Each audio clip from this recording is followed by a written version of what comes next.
Olá, seja bem-vindo ao Conhecendo Espiritismo, agora Centro Espírita Online, Casa de Jesus. Sou Evelyn Freire e estou aqui novamente com você no estudo aprofundado da doutrina espírita, livro 2. Para você que já nos acompanha, que está sempre aqui conosco, muito obrigada pela sua confiança. E para você que está chegando agora, seja bem-vindo, seja bem-vinda. Aproveite e inscreva-se no nosso canal e conheça também as outras redes sociais do Conhecendo Espiritismo no Instagram, no Facebook e no Telegram. Se você se inscrever no nosso canal, você terá a oportunidade de conhecer todas as nossas aulas e receber as atualizações de todos os nossos vídeos. Confira! Meus queridos amigos, hoje, dando continuidade ao nosso estudo, nós vamos ver a cura da sogra de Pedro e a cura dos endemoniados. Vamos entender exatamente, à luz da doutrina espírita, o que significa a cura da sogra de Pedro, que outros ensinamentos, além do óbvio da cura em si, nós podemos obter, assim como da cura que Jesus realizava nos endemoniados. Trazemos as ideias principais do nosso estudo, depois vamos estudar detalhadamente as passagens evangélicas referente à cura da sogra de Pedro e também em relação à questão dos endemoniados. Então vamos lá. Ideias principais. De todos os fatos que dão testemunhos do poder de Jesus, os mais numerosos são, não há de se contestar, as curas. Queria ele provar dessa forma que o verdadeiro poder é o daquele que faz o bem. Aliviemos a dor, mas não nos esqueçamos de que o sofrimento é criação do próprio homem e ajuda-o a esclarecer-se para a vida mais alta. Ninguém reuniu sobre a terra tão elevadas expressões de recursos desconhecidos quanto Jesus. Aos doentes, bastava tocar-lhe as vestiduras para que se curassem das enfermidades dolorosas. Suas mãos devolviam o movimento aos paralíticos, a visão aos cegos. Havendo cumprido a lei sublime do amor no serviço do Pai, entregou-se à sua vontade em se tratando dos interesses de si mesmo. Então aqui, dentro das ideias principais, já vem aqui a maior mensagem que Jesus, na verdade, nos trouxe e nos deixou. Que não foi a cura, as curas, não foram as curas que ele realizou, mas o fazer o bem, o amor, a mensagem de entrega, de doação em benefício do próximo que ele nos mostrou. Então, o verdadeiro poder é daquele que faz o bem. Quando ele fazia o bem, quando ele curava as pessoas, quando ele levava o alívio e o consolo às pessoas sofridas, e ele, portanto, fazia o bem, ele despertava nas pessoas uma nova esperança, uma nova oportunidade de caminharem, de crescerem, de evoluírem, de serem pessoas melhores. E isso é o que de melhor. Isso é a maior riqueza que nós podemos ter aqui na Terra. Quando ele diz, aliviemos a dor, mas não nos esqueçamos de que o sofrimento é criação do próprio homem e ajuda-o a esclarecer-se para a vida mais alta, nos mostra o aprendizado oportunizado pela dor. Podemos e devemos sim ajudar na cura física dos nossos irmãos, mas essencialmente precisamos ajudar na cura espiritual, porque é essa que verdadeiramente eleva o ser para o Pai. Então, entendamos que o sofrimento agora pode ser necessário para o nosso aperfeiçoamento, para o nosso crescimento. E nesse último parágrafo, a ideia, na verdade, que a apostila nos quer passar é a seguinte: Jesus era possuidor dos maiores e mais perfeitos recursos materiais e espirituais, que ele utilizou desses recursos para curar todas as pessoas, muitas pessoas, todas que foram possíveis ser tratadas, curadas e que tinham o merecimento, enfim, as condições necessárias para tal, ele o fez. Ele as tirou de situações deplorosas. Mas quando chegou no seu próprio testemunho, ele não utilizou-se de todos aqueles recursos que ele tinha para aliviar a sua própria dor. Porque ele sabia que a sua própria dor era importante para a mensagem que ele deixaria para a humanidade. Vejam que ele utilizou os recursos para aliviar a dor do próximo, mas ele não se utilizou delas para aliviar a sua própria dor. Ele entregou-se à vontade do Pai. Em se tratando dos interesses de si mesmo, ele, na verdade, realizou ali um processo de autonegação, no esquecimento de si mesmo, no ceder aos seus próprios interesses em benefício do próximo. Isso é o ápice do amor. E é isso que nós estamos trabalhando, lutando, nos esforçando para que nós possamos desenvolver um dia. Continuando então agora, mas vendo detalhadamente o texto evangélico. Ora, levantando-se Jesus da sinagoga, entrou em casa de Simão. E a sogra de Simão estava enferma, com muita febre.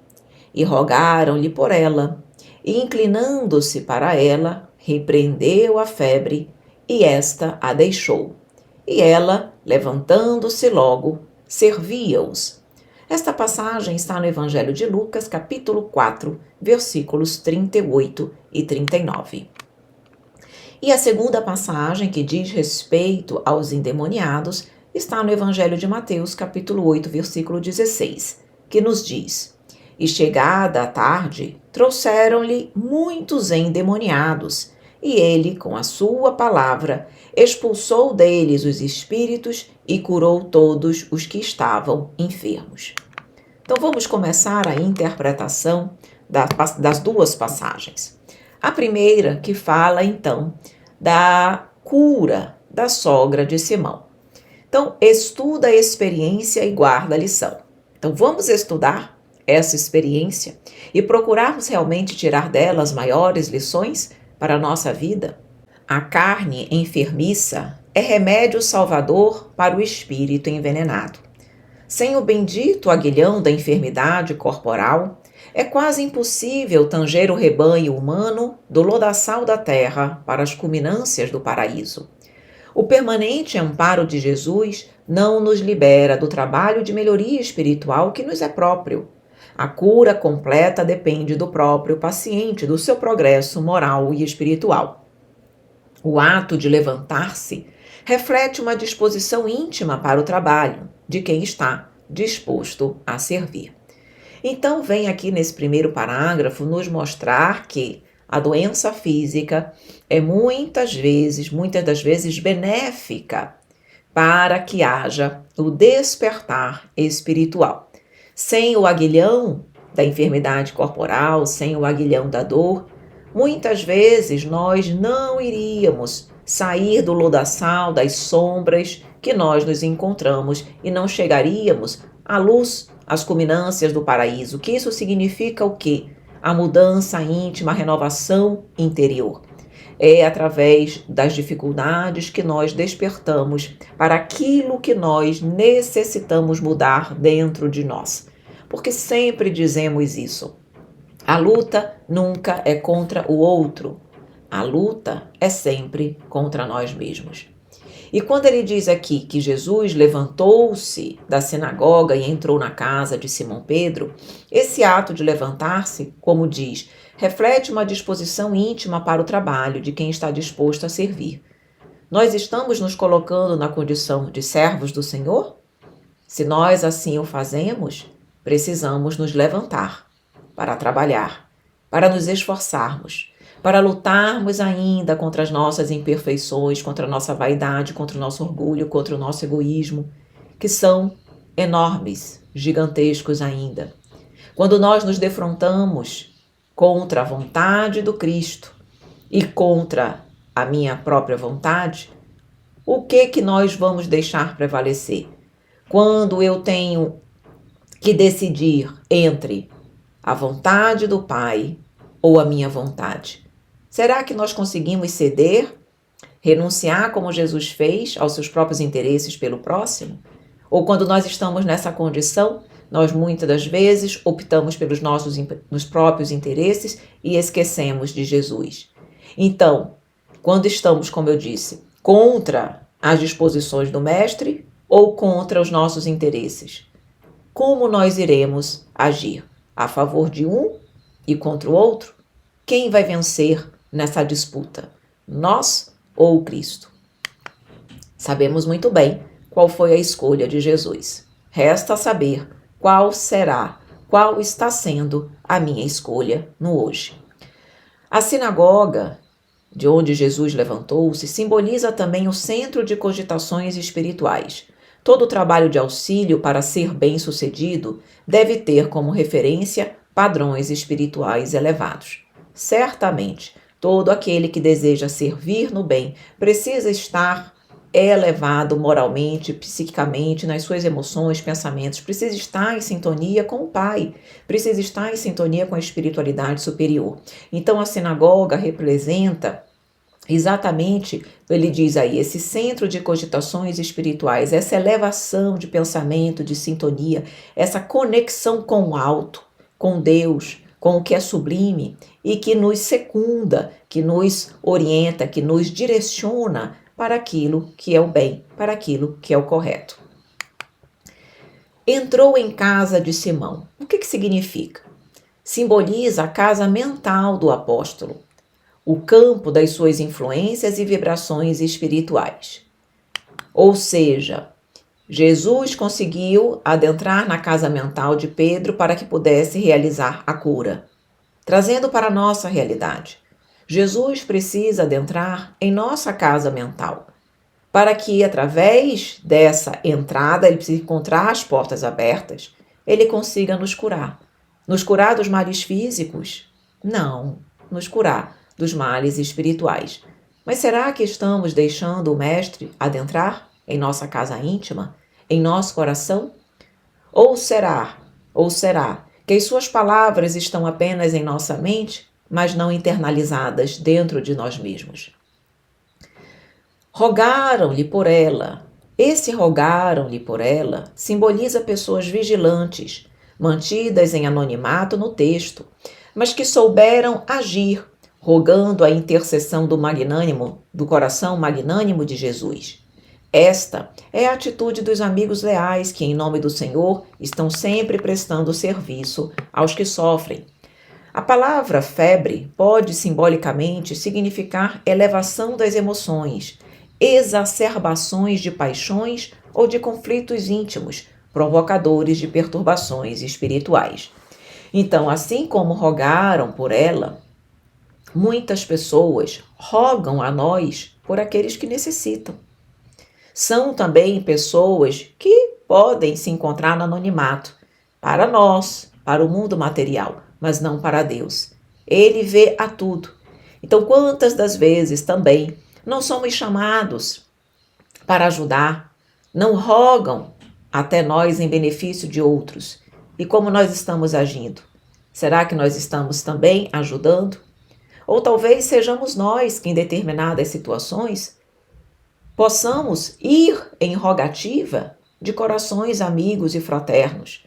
Rogar, pedir por aqueles que nos são caros, porque nós muitas vezes não temos condições de nós mesmos ajudarmos. Mas talvez outras pessoas o possam. E através daquela rogativa que nós nos empreendemos a realizar, nós estamos ajudando a quem necessita. A palavra febre, como ele coloca, pode significar conflitos íntimos, elevações das emoções, exacerbações das nossas paixões inferiores. E quando, ou quem de nós não passou ou não passará por essa febre? Nós ainda somos cheios de conflitos íntimos, principalmente quando nós nos vemos em necessidade de escolher entre o eu e o próximo. Aí vem a elevação das emoções, as nossas paixões ficam exacerbadas, os conflitos íntimos são enormes. Parece que dentro de nós existem duas pessoas. Uma ainda egoísta e orgulhosa, que quer que os seus desejos se realizem, que busca pela satisfação das suas necessidades pessoais. E o outro eu, mais moralizado, mais consciente das verdades do Cristo, a nos mostrar que precisamos renunciar, entrar num processo de autonegação, renúncia, ceder em benefício do próximo, no esquecimento de si mesmo pelo outro. E esse processo é dificílimo, é doloroso, mas para aquele que deseja caminhar, ele é inevitável. Poderíamos afirmar que na nossa movimentação por algo fazer de bom, intercedemos de fato pelas pessoas necessitadas? Ou estaríamos, ao contrário, cegos ou indiferentes à dor do próximo? Ou será que já podemos nos colocar na posição de Simão Pedro, guardadas as devidas proporções, de ser um instrumento utilizado pelo alto para socorrer os que sofrem? E aqui é aquela autoanálise, a reflexão que devemos fazer. Estamos, de fato, aproveitando as oportunidades para intercedermos em benefício do outro? Será que não estamos cegos à dor do próximo porque só desejamos?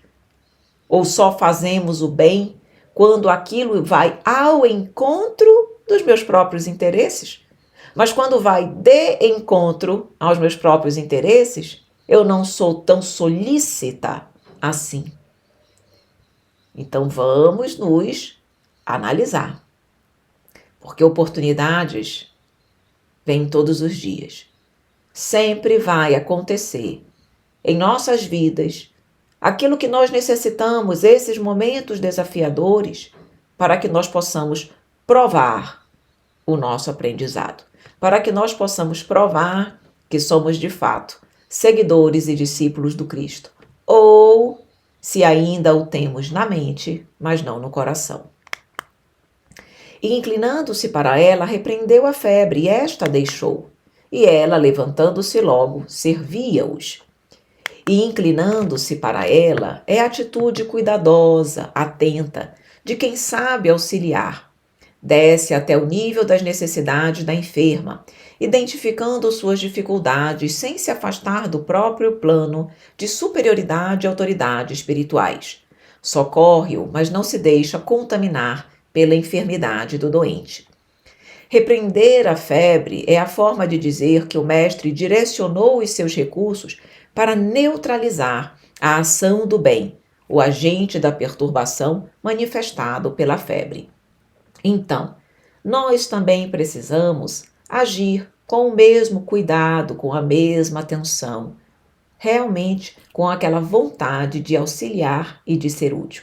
Então, esse inclinar é como nós devemos agir, nós também devemos nos inclinar com carinho, com interesse real e sincero pela enfermidade do próximo. Eu sei que isso ainda nos é difícil. Não raro nós nos inclinamos por dever, porque a nossa consciência nos diz que assim nós precisamos agir. Mas o nosso coração ainda não está realmente movido por esse sentimento de amor, de renúncia, de entrega, de devoção.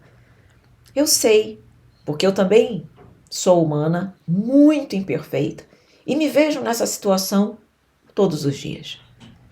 Mas é como Jesus nos mostra que, através do estudo contínuo, através da reflexão constante, nós iremos pouco a pouco conseguindo nos despir do sentimento de orgulho e de egoísmo e fazendo com que o amor saia da condição de dever e de obrigação, de disciplina ainda, para uma condição de naturalidade, de espontaneidade.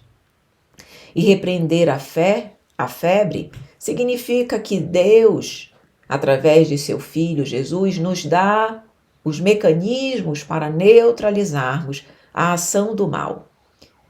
Então, essa febre que nos adoece, que nos distancia de Deus, ela só vai ser repreendida, curada, neutralizada, através da vivência do Evangelho, a vivência do amor exemplificado por Jesus. E enquanto nós continuarmos nos afastando desse caminho, dessa trajetória, nós vamos sofrer. Porque o sofrimento, como dissemos, é um instrumento para o nosso aprendizado. Então vamos aprender o quanto antes para que possamos ser felizes o quanto antes. E ela, levantando-se logo, servia-os.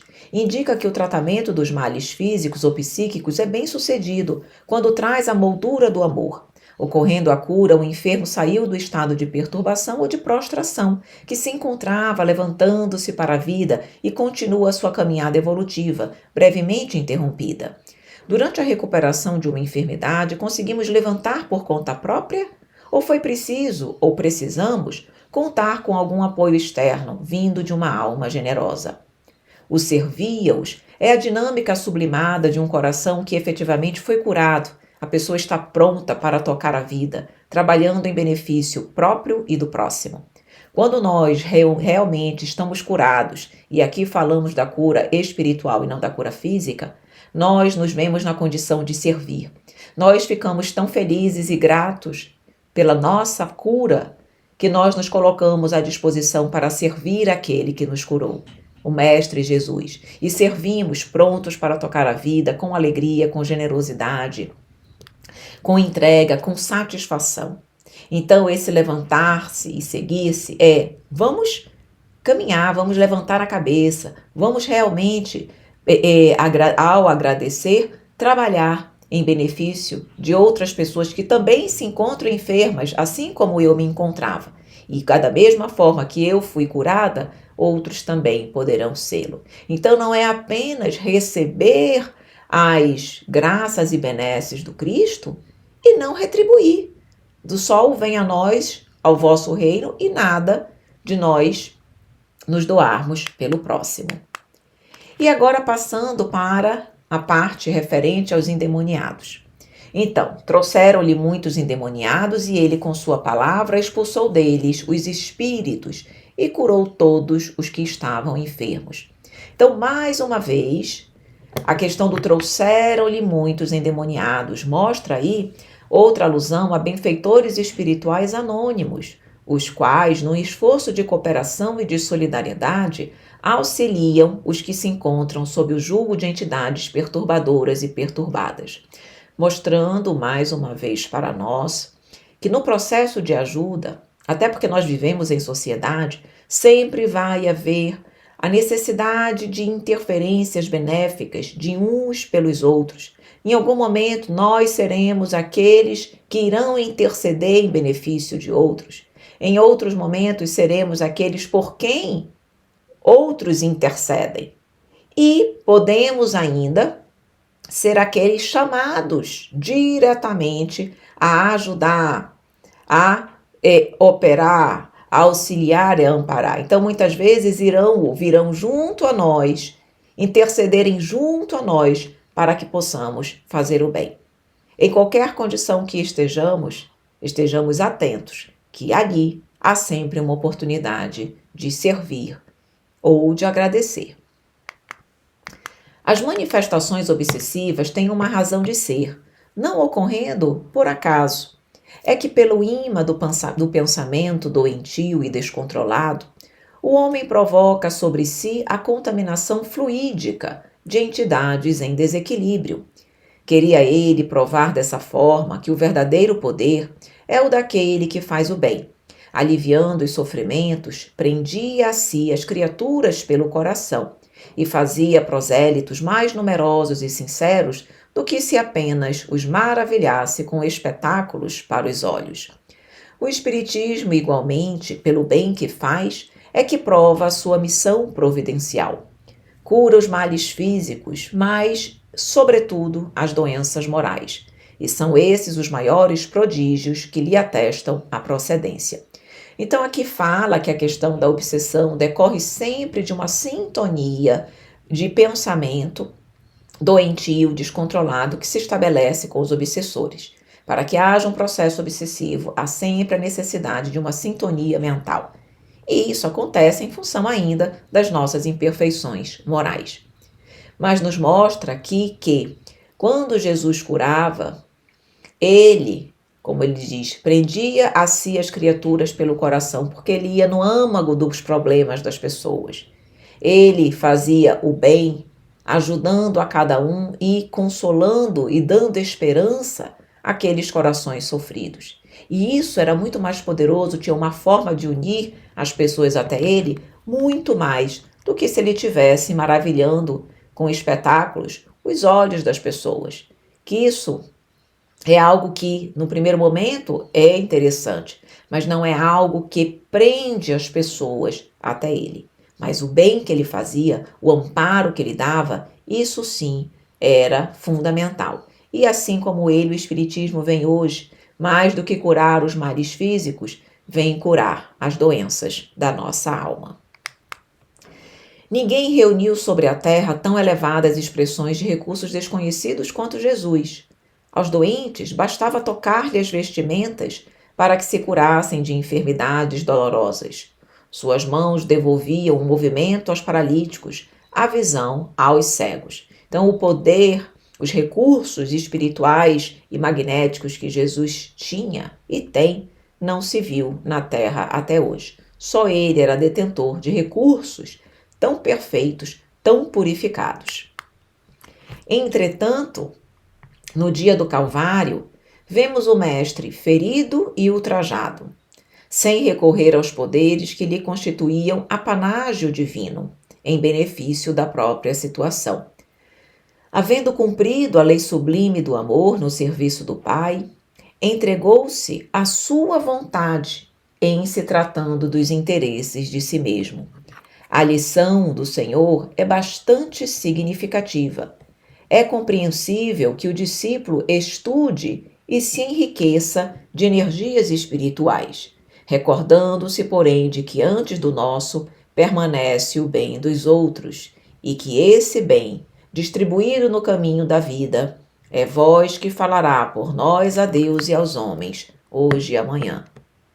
E esse fim é simplesmente espetacular, porque fala profundamente à nossa mente, ao nosso coração. Jesus, meus queridos amigos, podia fazer por ele próprio, mas ele não fez. Ele, naquele momento, como diz aqui, antes de pensar no seu próprio interesse, ele pensou, manteve em primeiro plano o bem dos outros, a necessidade dos outros, a necessidade de amor, o exemplo de amor que ele precisava dar aos outros, porque tudo isso ele já sabia. Mas ele estava aqui para nos ensinar, para que nós pudéssemos, mesmo hoje, passados mais de 2000 anos, nós ainda estivéssemos tentando vivenciar esse amor. Se hoje nós ainda estamos nessa condição, o que dirá se ele não tivesse vindo e não tivesse nos dado o exemplo que deu? Então vejam que, na hora suprema, ele abdicou de si mesmo, ele renunciou a si mesmo pelo próximo. Esse é o maior exemplo de amor que nós podemos ter. Então, que nós possamos trabalhar também dentro de nós esse sentimento, para que nós possamos, quando estivermos ali, frente a frente com dois interesses, o do Pai e o nosso, nós possamos lembrar, nós possamos agir como Jesus agiu. E com isso, meus queridos amigos, nós vamos finalizando mais um estudo de hoje. O meu muito obrigada a você que esteve conosco, nos acompanhando até agora. Trago para você o nosso canal do YouTube, onde você pode acessar este e muitos outros estudos, o nosso perfil no Instagram, nosso canal no Telegram, nosso site, onde você pode baixar em PDF gratuito os slides do nosso curso, o nosso e-mail de contato, nossos e-mails de contato e nosso WhatsApp e Telegram. Meus amores, meus queridos amigos, se você gostou do nosso curso, da nossa aula, curta, nós agradecemos bastante. Se eventualmente você ficou com alguma dúvida, por favor, deixe nos comentários do vídeo e nós vamos responder para você. E se você acha que esta aula poderá ser útil a alguém, compartilhe o nosso link. Meus amores, um grande beijo, um grande abraço e até a nossa próxima aula, se Deus quiser.